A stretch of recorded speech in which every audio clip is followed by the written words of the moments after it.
চুলির ব্যাপার। ও হা হা হা হা হা কইছে না, আমার তো মনে নাই, বলিয়ে দিকে বলল। দেবী ভাগবতে বলছে, এই মানুষ মানে নাকি? দেবী ভাগবতে বলছে একটা মানুষ দেহত্যাগ করলে তার যত পাপ ওই চুলের মধ্যে যায়, এই জন্য চুল ছাঁচিয়ে ফেললে পাপ চলে যায়। এই এলাম আগে আমাকে যে বলত কটা ছিল ও কখন জানতো না, তাই মানত চুল ছাঁচলে পাপ চলে যায়। আবার বললেন কোন মায়ের যদি চুল ফেলতে হয় তিনি পরিপূর্ণ টাক হলে হবে না, নারীর পক্ষে আলাদা। কি নারীর পক্ষে হচ্ছে আগা বাদ দিয়া, যদি মাজার সমান চুল হয় ওর আগায় গিয়ে 2 আঙুল বরাদ্দে ওই পাপ জায়গায় বাজিয়ে থাকে। কেউ সি বাজিয়ে পাপ সাজিয়ে দাও। কি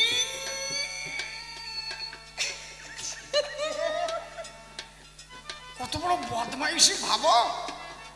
হ্যাঁ, ওরা জানে যে যদি বলি যে মাইয়ে ছেলেরও চুল ফেলতে হবে, বিটি মানুষই যদি চুল ফেলায় সেই বিটা ওই বিটি নিয়ে ঘর করে। কিরম দেয়, বিটকেল দেয় না নাকি বেতাল দেয় না? ওই জন্য ওরা সুচতুর ভাবে ওইটা লেখছে যে 2 আঙুল বরাদ্দে ফেলা দিতে হবে, তাতে পাপ চলে যাবে। আর নখ, এই নখের কথা বলছে,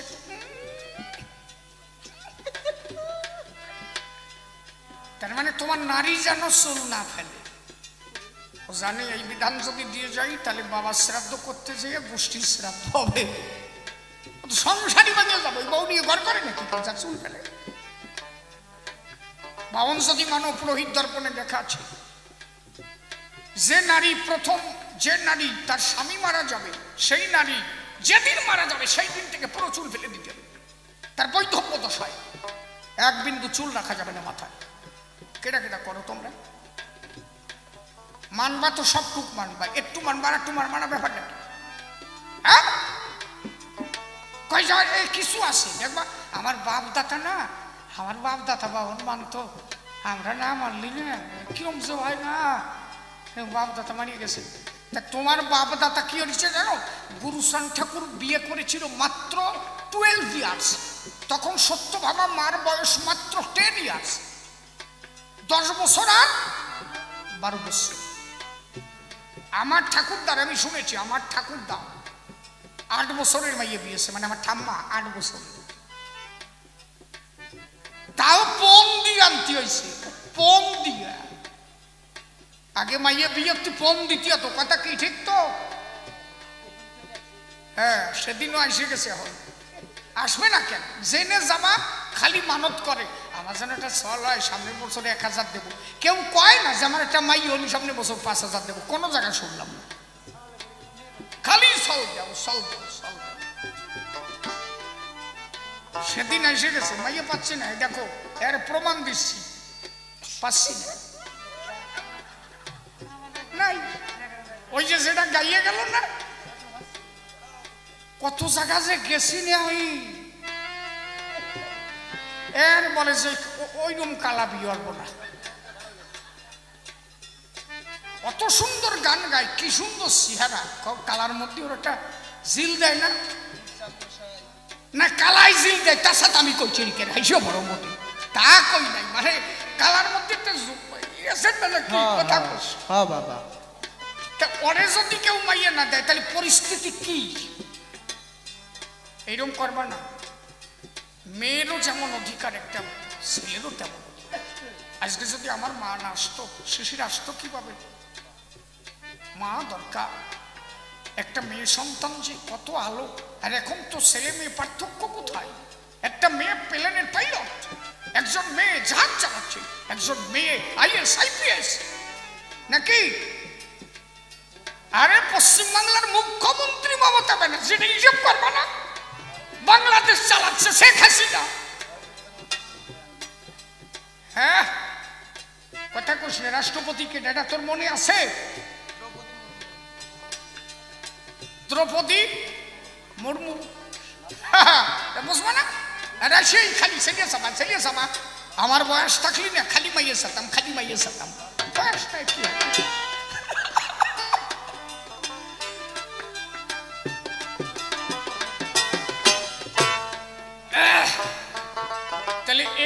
আমরা যা ভাবি এই চুলটু এগুলো আমাদের ভুল, বাপদাতা করেছে তাই করতে হবে, এইরকম না। আপনার মেয়েটাকে 9 বছরে বিয়ে দেন, যান, কালকে দেবেন, পারবেন? আপনার পারতে হবে না, খালি পুলিশে যদি খবর পায় না চরম চরম করে বাড়ি আরম্ভ হয়েছে। বাবা ওলিও রেহাই নাই, কি সত্যি কি না? তার মানে কি, তাহলে আপনার বাপ দাতা 9 বছরের মেয়ে বিয়ে করেছে, আপনি তাই বলবেন যে বাবাও আমার ঠাকুর দাদা করে গেছে আমি তাই করবো, তাই হবে না। মানুষ এখন বুঝতে শিখেছে কোনটা ভালো এবং কোনটা মন্দ। এই জন্য গুরুচাঁদ ঠাকুর বলেছিলেন শিক্ষা গ্রহণ করো, একদিন তুমি নিজে বুঝবে কোনটা ভালো কোনটা মন্দ। এখন তুমি নিজে বোঝো, নিজের কর্ম নিজে করো। কারো মন্ত্রের তন্ত্রের দ্বারা কেউ স্বর্গে যেতে পারে না, তার কর্মের দ্বারাই একমাত্র হলে হতে পারে যদি কোনো সাধু গুরু মহাজন কৃপা করে। এই জন্য মতুয়া দিয়ে কাজ করে, একবার প্রেমানন্দে হরি হরি বল ভক্ত নারী দাঁড়াইয়া বলি আমি সভ্য সভাস্থান, কথায় কথায় কথা তাহার দিলাম সমাধান। আমার গুরুচাঁদের অবদান আমরা বলিতে না পারি, সংক্ষিপ্ত আকারে যদি তাহা বিশ্লেষণ করি। গুরুচাঁদ ঠাকুর 1900 সালে তেভাগা আন্দোলন করেছিলেন। গুরুচাঁদ ঠাকুরের পারিষদ ছিলেন মহেশ ব্যাপারী, যারে দিয়ে কয়েকশো পানসি নৌকা গড়ে এই সমাজের মধ্যে নিজে বিলিয়ে নিজে মূলধন দিয়ে এদের ব্যবসা করাইছিল গুরুচাঁদ ঠাকুর। হরিচাঁদ ঠাকুর যখন চলে গেল তখন এদের পরিস্থিতি খুব ভয়াবহ। গুরুচাঁদ ঠাকুর নিজের গাঠির 19,000 টাকা দিয়ে এদের বাঁচিয়ে রেখেছিলেন। ও অবদান বলা যায়, রাত মনে বললি শেষ হবে না। কি জানো এটা বললি? ও হা হা হা, এটা বাইরে রয়েছে না, যে সরস্বতী পুজো কালী পুজো এগুলো মতুয়ারা করে কেন? কেটা করো কেন? করো কে তাকে যা করো করো, কিন্তু সাথা একটা সাধক দেখাতে পারো, ভেজাল সাধক। আমার সাথে তো এই নিয়ে তর্ক হয়েছিল, জানো বোধ হয়। একটা ভেজাল সাধক দেখাও তো আমার। রামকৃষ্ণ কালীতে আসক্তি ছিল, বাবা পাগলা কালীকে ভালোবাসে, তাই বলে তিনি অন্য কাউকে ঘৃণা করেছে কি নয়, কিন্তু সে কালী রূপেই আসে, অন্য কাউকে ঘৃণা করেনি। কিন্তু তার মানে কি, একটা রূপে তোমার আসক্ত হওয়া দরকার। যাকে ভালোবাসবা ভালোবাসাটা যেন এক জায়গায় থাকে।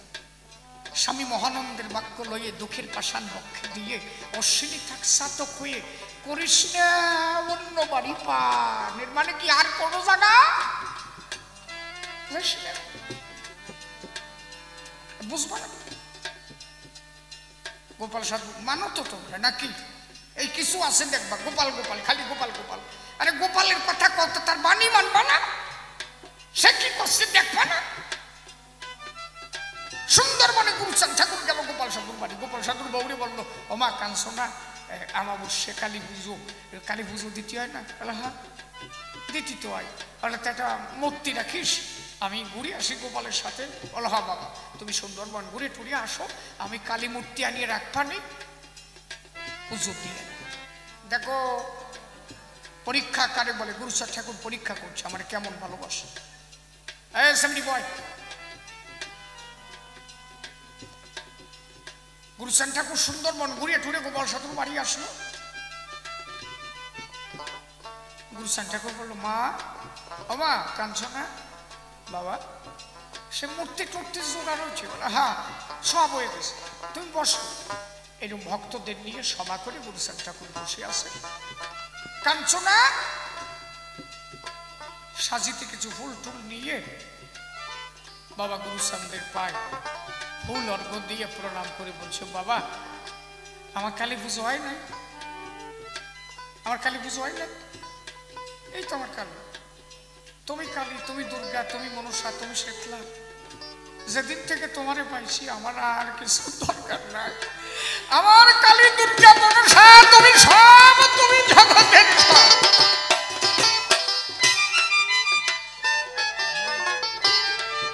গোপাল সাধুর এত বাধা কেন গুরুচান ঠাকুর? সাধু মশার ইতিহাস কি বোঝো? সাধু মশার সাধুত্ব কবে থেকে জানো? বিয়ের পরে। অশ্বিনী মশাই সাধু জন্ম থেকে, আর গোপাল সাধু সাধু হয়েছে বিয়ের পরে। সাধুত্ব তার ছোটবেলা থেকে ছিল হয়তো, কিন্তু হরিগুরুচাঁদের কাছে কাছে বিয়েটি হওয়ার পরে যেদিন বিয়ে হয় সেই দিন তার পিস্তত শালীর মুখে হরিচাঁদ ঠাকুরের গান শুনে পায়খানায় বসে দেবীসান কর্তারে নিয়ে মধ্যম বয়সে ওরা কান্দি আসে। তারপরেও এত বড় সাধু হয়ে গেল কেন জানো? হ্যাঁ, মূল ভাবটাকে উনি ধরেছিলেন। ওরা কান্দির দুর্গা পুজো সবাই দুর্গারে প্রণাম করলো, আর আমার গোপাল ফুল নিয়ে যাইয়ে, কথাটা বোঝো, গোপাল আমার ফুল নিয়ে যাই মা সত্যভামা ঘরে রয়েছে, ওই ফুল মার পায়ে দিয়ে প্রণাম করছে। গুরুচাঁদ ঠাকুর আইসে, সত্যভামা বলছে শোনো কি, কেউ না আমার পায়ে একটু ফুল দিল না, আর আমার গোপাল ওই জায়গাটা এসে ফুল এনে আমার প্রণাম দিয়ে আমার কাছে বসে রয়েছে। আমি বললাম দুর্গার পায়ে দিস নাই? বললাম আমার দুর্গা নাই তো, আমার কালী দুর্গা মনসা সবই তুমি। গুরুচাঁদ ঠাকুর বললো সত্য বাবা ওরে আশীর্বাদ করো, আমার গোপাল তোমার ছাড়া আর কিছু জানে না, ওর দেন সব জানে।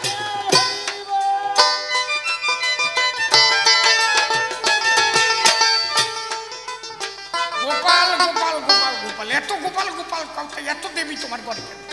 হ্যাঁ, সাথে বুঝবা না?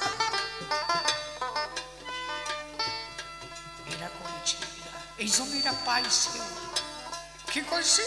এই জন্য এরা পাইছে, একেতে এদের ভক্তি ছিল। সব তুমি, তুমি ছাড়া আমার আর কেউ নেই। নিরঞ্জন গোসাই মতুয়া বলি তাই হোক, নয়নের মণিহরি জীবন জাতি হরিপদা। আমি স্কেলটা কোথায় দিলাম? পরাণ পুতুল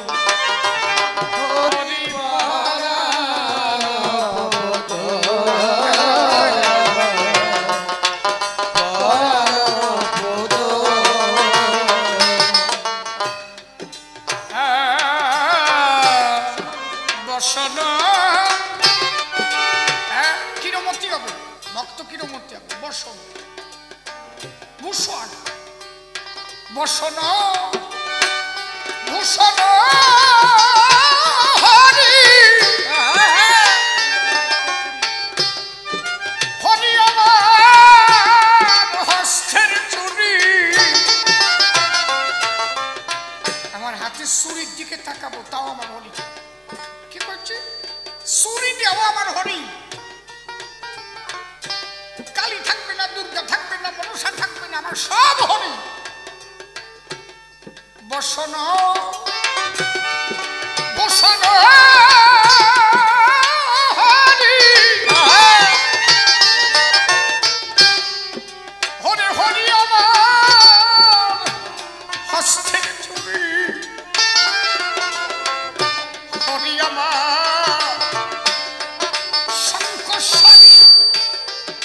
একটা সতীত্ব জীবন, তার প্রধান বিষয় হাতের শাখা, লাল পেরে শাড়ি, তাই না? আমার অশ্বিনী বলছে হরি আমার শঙ্করস্বরী, হরি আমার শঙ্করস্বরী, হরি কানের দুল, হরি পারা। হরি হরি বল, হরি বল, হরি বল। হরি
কানালোচনের এক শিষ্য আছে, কব না দেরি হয়ে যাচ্ছে সারিয়ে দেবো নাকি কব, রাত বই কব রাত বই কব। শোনো, কানালোচনকে নিয়ে গেল শিষ্য, একটা পুকুর কাটছে। কানালোচনের খবর গেছে, বাবা আমি না বাউন আনছি বাড়ি, ওই পুকুরটারে উৎসর্গ করতে হবে। আগে তো উৎসর্গ করতো না, বাউন দিয়ে দিয়ে। কানালোচন বললো, তা আমি যাবো কেন? বল না, তুমি আমার গুরুদেব, আমার বাড়ি আসো, পুকুরটা উৎসর্গ হবে তো। আচ্ছা ঠিক আছে যাবে। পুকুর উৎসর্গ হবে কিভাবে? ওই পুকুরের ভিতরে একটা বিট টিট বানাইছে, ওইখানে বাউনে যাইয়া পুজো দেবে। কানালোচনে হাউর আটটি আটটি গেল,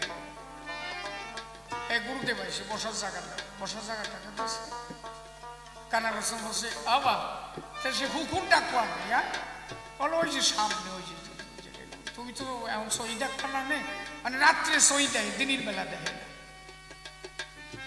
তা তোমার জাতীয় বলে তাই নে যা।